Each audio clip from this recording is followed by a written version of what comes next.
All right, this week's video, we're going to go over comping some more rentals near Knoxville, Tennessee, specifically in Oak Ridge. I'm walking to Starbucks right now, getting my coffee in the morning before I start sitting down and looking at the stuff. But later in the video, we're going to break it all down back at the office and figure out what this fourplex will rent for per unit. It's an Oak Ridge property. I'm actually here in Oak Ridge, surprisingly. The weather has chased me down from Michigan from our trip down to Tennessee, and it is 22 degrees out in our local town of Oak Ridge. If you can click the like, more importantly even the subscription button and the bell notification, that'll tell you when I post new videos. We try to do Wednesdays at noon every single week for a new video, but sometimes it gets put on the back burner because I'm a full-time property manager in Knoxville, Tennessee, and that work kind of comes first. But we're going to break down this fourplex. We're going to figure out what it can rent for because it is vacant. Fourplex that's going on market. The investor has renovated the entire property and he needs me to give a third-party opinion on what it can rent for, so when he does list it, he can put my information in the listing and people can see that it's my opinion and not the seller's. It will bring more credibility to the listing and the numbers that are shown for possible cash flow. So we're gonna go to Starbucks again, then we'll be back at the office and we'll break it all down. So we're back at the office and we're gonna start looking into the deal and seeing the reality of what these things can rent for. So let's just jump into it. Derek is saying that it's a fourplex in Oak Ridge. He's going to list it. Units are vacant. The address is 326, 328, 330, and 332 Jefferson Ave. The two end units are 3-bedroom, 1-baths, and the two middle units are 2-bedroom, 1-baths. All of them have laundry, except for the two ones. All units have LVP throughout, stainless appliances, quartz countertops, tiles surrounded, tub in the bathroom, soft close gray cabinets, front and back deck, off-street parking, big backyard. So pretty much a multifamily that has all the bells and whistles, other than some of them no laundry. He did send me some photos. I guess they might be on the phone. This is an example of the quality of kitchen he put in. Here is another one.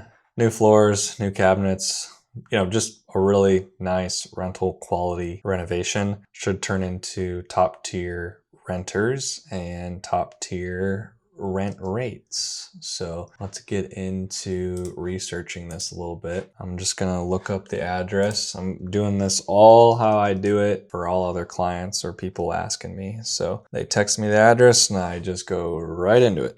So they're looking at 326 Jefferson Ave, Oak Ridge. See if it pulls up any information. Okay. So square footage, I just kind of take note of that. Also kind of want to pull up street view from here. Okay, so it's really a duplex from what I can tell, not a quad, but that doesn't take away any value. It's just what it is. I can kind of see where he's saying, okay, well, yeah, that makes sense. So 332, 330, 328, and then 326. So they all have off-street parking. That's cool. You can pull up there. Not much of a front yard, but it looks like backyard is where all the playing will happen.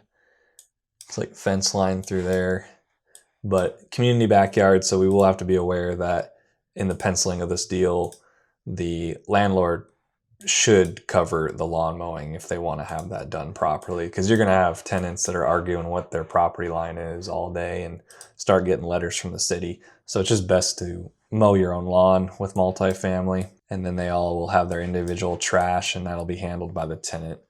So just take note of that if you are looking at this deal to purchase and watching this video. This is not live. This is just a street view from whenever the most recent time it was taken. Decks look new at that time. So this might have actually been taken while he was renovating it, but don't use these photos as proof of current quality or accurate timeline. So, and to see what they have to say about it, because that's always interesting to me. So he's saying the two end units are 3-1s, which makes sense because basically those are larger structures, this and this, and then this is just like a duplex, and the decking is what kind of connects them, although this one has more than just a deck connecting. It's nice to know these are 3-bedroom, 1-baths on the ends, and then it's just a 2-1 and a 2-1, and I actually own a structure identical to this in and around town, and I manage quite a few of them.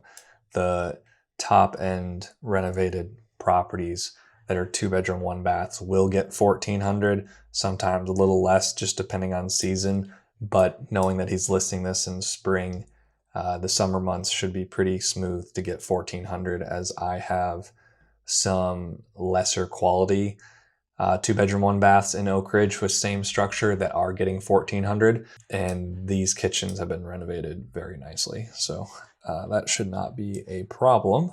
But let's just see what Rentometer says, especially on the 3-1. 3-1s are tough when it's multifamily to basically crush it in rent, because there's a lot of single family houses that are 3-1 and you'd rather not share a wall and have your own backyard. There's a ton of value in that, but it is a great deal for people that want to save a little bit of money. So this is giving us comps on a single family level. So if we look at the pro report, this is what I would be projecting for a single family with its own private front and backyard, not an apartment unit or a multifamily unit. So let's see if we can,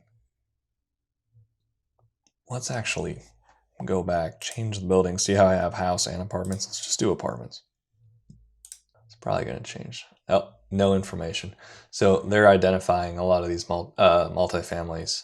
Well, probably just don't have that good of detail. If you're in a big city like Austin, Texas, or another major market like Nashville, you'd probably be able to get a little bit more detail. But I know for a fact that these are probably single family rentals, especially in the 75th percentile at 1900. That's just not going to happen with a shared wall and shared yard. But I'm not going to give a number yet because I definitely want to talk on everything and bring a final number to you. So we're looking in this area. This is the property, and then all the comps are around it. Let's pull up one of these. So this one, supposedly getting around 1,300. Probably a little low, but let's look at the quality.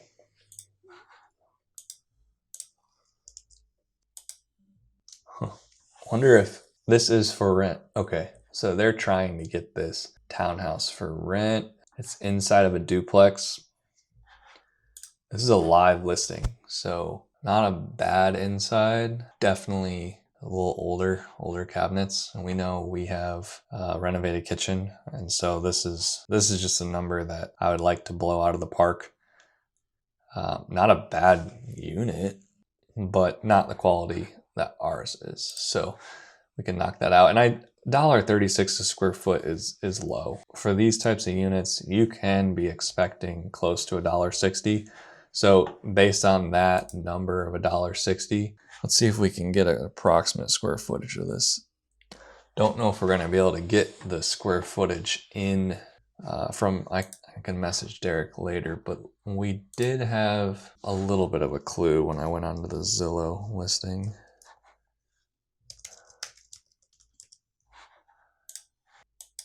And again, 3,000 square feet, showing me all the units, so I'm hoping that it's true, but 3,000, even equally on 4 units, is giving me 750. I have a feeling it's a bigger property than that.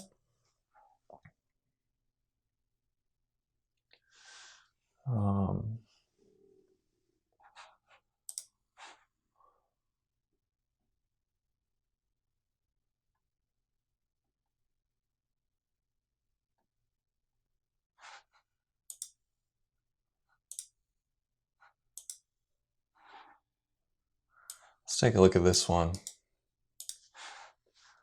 Look at the quality of this. Because we know that 306 West Outer is getting $18.50 on a very large unit, which is pretty good for a 3-bedroom, 1-bath to get 18 to 18.50. It's off market currently, but fairly well kept, single family. So that's just a great example of where we know that this is kind of your peak, because it is a nice property. It has a nice private front and backyard. This is a better asset than to rent. You know, as a customer, you're looking at like, what am I getting for what I'm spending, than our Jefferson Ave. So just looking at our rentometer, knowing that, okay, like 18.50, that's a really competitive. When I say competitive, I mean it's a high number for a 3-bedroom, 1-bath. So good on the landlord for acquiring that rental rate. We know that's kind of the ceiling. So let's just find the floor, which we pretty much went over. 1,300 is really low. So I like to zone in on a floor and a ceiling before I start making any major decisions, because it gives me a really good frame of reference to not go over, not go under. Because a lot of times people message me about getting a rental rate or a comp on a rental because they're looking at the deal for their own investment, and it gets emotional. So then you start dreaming and, oh, what if I could get 18? What if I could get 19? What if it was 2,000? And it's like overly positive. And then a lot of times investors look at that same deal a couple hours later and they're like, well, what if it only gets like 1,200? Can it still work?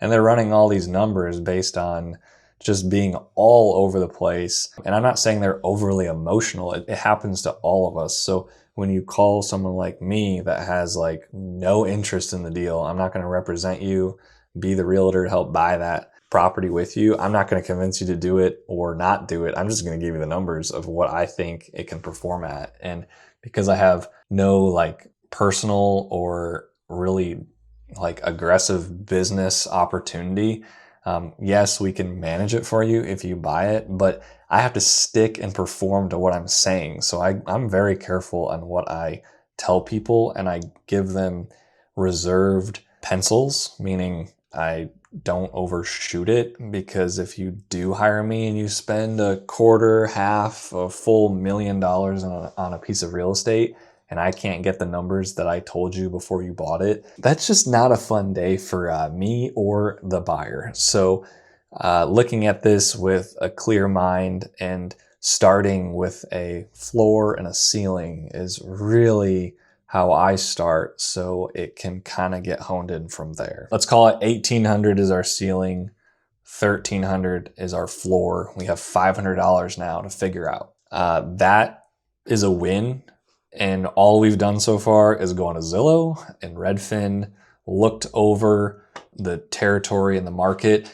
Honestly, without Rentometer, you can do all of this. I just use it as a tool because it quickly pulls up some comps and I don't have to shop. But if you were to go and just go on to Zillow and look for what's for rent in Oak Ridge, I'm gonna say 3-bed only. I always remove the boundaries just in case. See how one just popped up near Oliver Springs. So let's just shop. At 12:45, there's our floor, remember? And we're looking at this and we're thinking, well, it's got air units on the windows. It has a long walkway. I don't even know if it's off-street parking. It doesn't look like it. So you're going to park along the road, and, you know, walking out with groceries that far, even moving in, it can become more difficult. So that's why that price is probably a little bit lower, even though it is 950 square feet. Then the other dilemma is, are these units side by side or upstairs, downstairs? Because that can impact noise, and where people want to go to bed and have a wall that's shared by somebody else, it can affect people from wanting to rent it in general. So that's really all I have to say about that. So keep shopping. These are just single families, so nothing really involved in the deal that we're looking at, just way far off. luxury apartments are asking around $2,000 in town. Average apartments $1,575. Let's click into this though, because I want to see, do they have any move-in deals, anything special that may try to beat us towards getting a good tenant? So spacious 1, 2, and 3 bedrooms. Scrolling quick here.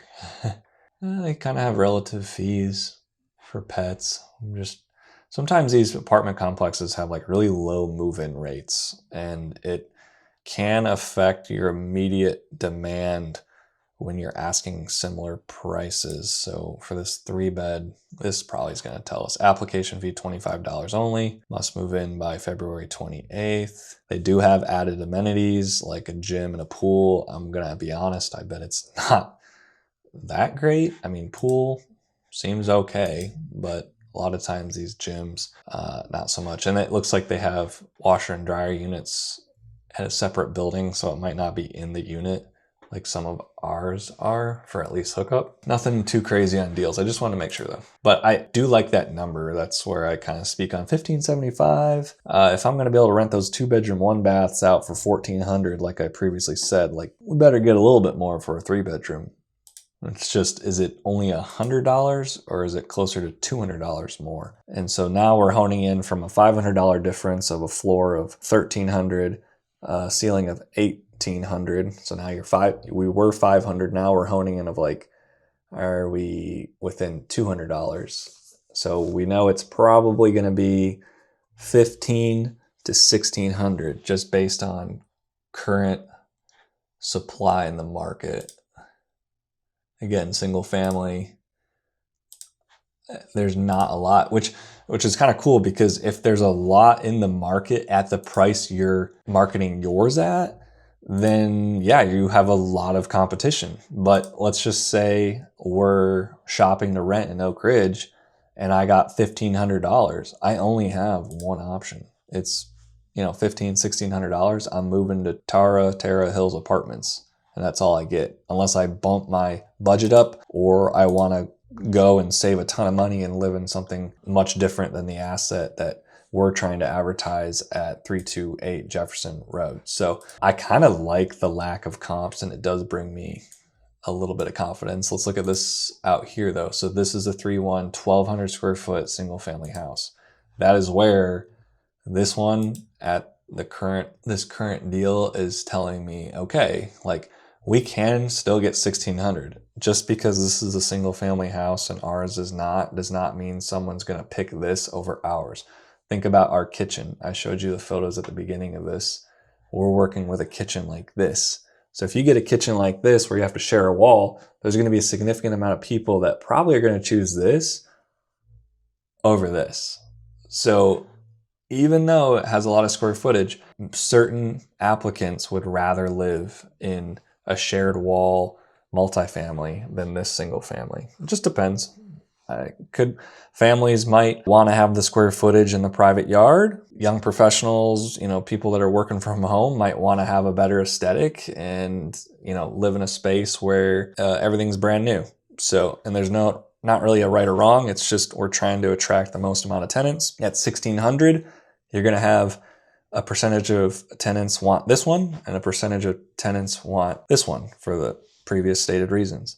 At 1,500, we might get a lot more people saying yes to this because they're saying, well, I'm saving money and I'm getting a nice space. So what? The backyard's shared. So what? I share a wall. I kind of am saving money. I feel like it's a more responsible decision. We are now down to $100 we're trying to figure out on this 3-bedroom 1-bath. On 3-bedroom 1-bath on this street in Oak Ridge on Jefferson Ave, we've gone from a $500 of figuring out a floor ceiling down to like a $200 difference where it's like, is it gonna only rent? We kind of had a $200 difference because we were trying to figure out, I think, between like 15 and like 17, and then that 17 kind of feels like we're pushing it. So whether we were at 200 or 100, we are now at $100 of arguing between me, landlord, and any other investor watching this video of like, what will this unit rent for? And then you can start putting in other variables like how badly as the investor do you want this tenant to stay longer than one lease? If you market it at or above market rate, because I'm not saying we can't get 17 for this property. We may be able to get it. It may take a little bit more time on market. So you're not going to have the first month you purchase this property, it will be vacant a little bit longer. And then those that are paying top rate have all the options in the world, because then they can go shop in that same price range and find a lot of other options. Whether those options are good or better or worse are up to you to keep the property maintained and have good quality products like this renovated kitchen. But the people that are living in this unit at the end of every single lease will kind of go on to Zillow, apartments.com and start looking, because they know that they're paying fair market or above $1,700 range. Where at 15, they might pull up Zillow, apartments.com and be like, oh, I literally cannot find anything better than this.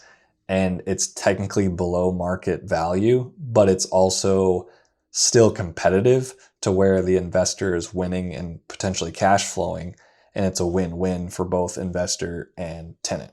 That's another conversation that you need to have with your property manager if it's not with us, and you need to dictate which direction you go early, because it's all about expectations. And if you think that you're going to be able to get above market rent and keep someone in there for years, it is possible, but it's just based on percentage of likeliness. And I would say the likeliness that you're going to get an applicant in there above market rate that wishes to stay there for multiple years is lower than if we price it at like $1,500, $1,550. You may not have to find a new tenant next year, and that's a win for everybody. And property managers that want to turn over units because they want to charge a leasing fee, honestly, like that should not be in their interest, because it takes more manpower to handle those in-person showings if you're doing those. And it becomes a workload to do that for multiple properties, because if you are a property manager, you probably have other properties that are vacant. So just speaking on our business, we try to stay away from having to lease a unit just as much as a landlord tries to stay away from leasing a unit, because the landlord's thinking cash flow. I also think cash flow, but like the selfish reason why we don't want it as a property manager is because we would have to hire more and more showing agents and pay money for those showings to even happen.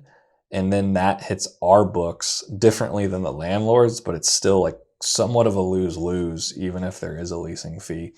I would rather keep them as passive as possible, because if I can stabilize properties, which means good tenant in the house, maintenance is handled and is lower because obviously the house has been renovated, or at least we've fixed the problems that the tenant has called on, then we can scale up and grow our portfolio that we manage.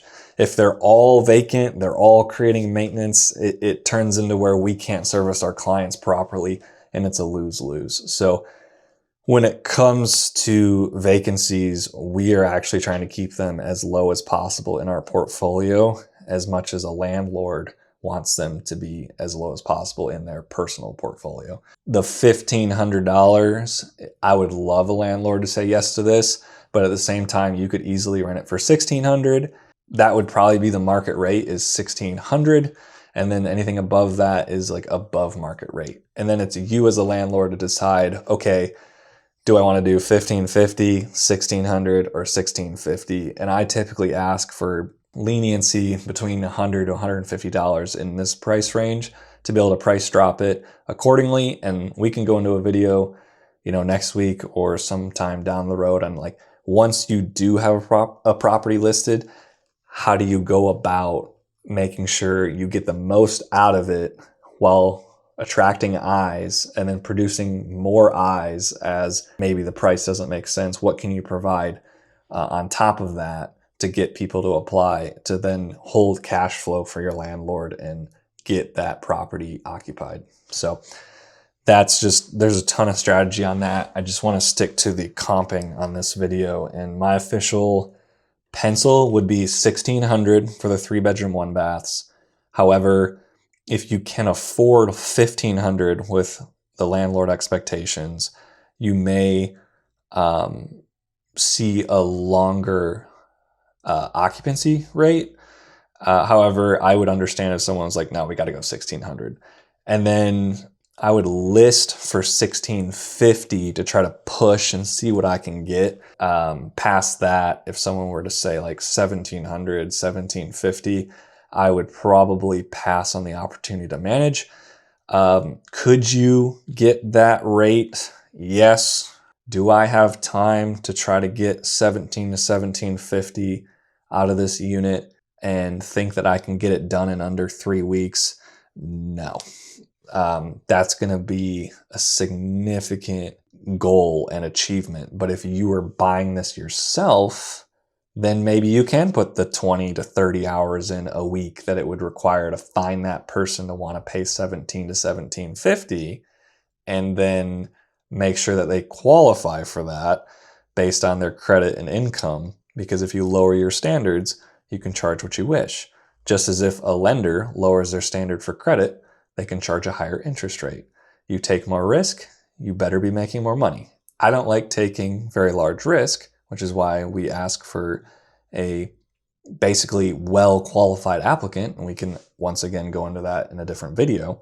But if you want a well-qualified, low-risk applicant, you need to be asking a fair market price. And I believe the 3-bedroom, 1-bath in this multifamily that we're looking at is $1,600, while the 2-bedroom, 1-bath we have not spent a ton of time on, but that's just because I actually manage like 8 units throughout Oak Ridge that when they are renovated nicely, they get $1,400, and we've gotten $1,400 in quieter months between Thanksgiving and New Year's. So I've even leased a unit that has, a little bit older kitchen than the one we're looking at right now for $1,400. Do I think it can get more? I would not pencil that. You can always get 10, 20, $50 more when you push it, but I oftentimes find when you push tenants, when you push applicants to pay that little extra, it can get people to run away, and it makes all the difference with that relationship. So I would say the $1,400 is super safe. You might end up $1,350 depending on the season or how fast you're looking to get it rented. But I always assume when you market it, you want to get it occupied in under 4 weeks. And because 4 weeks over 52 weeks a year is already 7.6% of your cash flow loss. So if you're waiting 8 weeks on over 52, that's over 15% of your income. And so the name of the game is stabilization, getting these properties occupied with good people that are well qualified and making sure the maintenance is handled. And then these things run a lot better. And then long term, as the investor, you don't have as many shifts. Like you overprice something and you get lucky and you get used to that price, and all of a sudden it goes vacant, and then the market may have shifted a little bit, or you didn't get as lucky this time and you get a property that maybe cash flows like $400 difference. Obviously, no one's going to say no to a great tenant that wants to overpay for a lease, but the next year around, don't assume that it'll always be that high. So kind of getting over my ranting, let's get back to the property at hand. Once again, these are really high. So I don't plan on downloading this and sending to the landlord because I don't believe in these numbers. But let's look at it from a 2-bedroom perspective, because that's just would be interesting, just to make sure we're good. That's super interesting. So once again, if we just convert this into a 2-bedroom, now it's under quoting me, and we're going to pull up some comps. So super low, I'm seeing 1,300 right here. I think a lot of this data it's saying from 2024, but gosh, anyone paying under $1,000 for anything is lucky. Lucky. So once again, this report, you can't just use Rentometer. You have to use your experience, and then you have to go shop. And that's the best way to go about penciling a deal for rental comps is going shopping first and then learning about your property while shopping and constantly going back and forth and comparing. And so in all reality, I just want to end this video here because there's not much more to go over when it comes to just what will these units rent for. The 3-bedroom, 1 bath on each side should do minimally $1,500, maximally like $1,650. 1,600 is a sweet spot. Would you do a deal for the right applicant at $1,550, $1,575? In the real world, yes, you would. And then the 2-bedroom, 1 baths in the middle, assuming the quality again is, you know, this type of kitchen, this type of flooring, those are going to be the 1,400s as we've stated. So thanks for watching. I hope this video brought some value to you. I'm a Knoxville property manager. If you can hit the subscribe button, the bell, all the dang notifications, it helps me. And just share this with someone that's an investor in your area. Maybe they'd see it, have some comments. I'd love to hear how you comp your rentals down below in the comments. And we will see you next week. Remember, rent's due, the first is coming.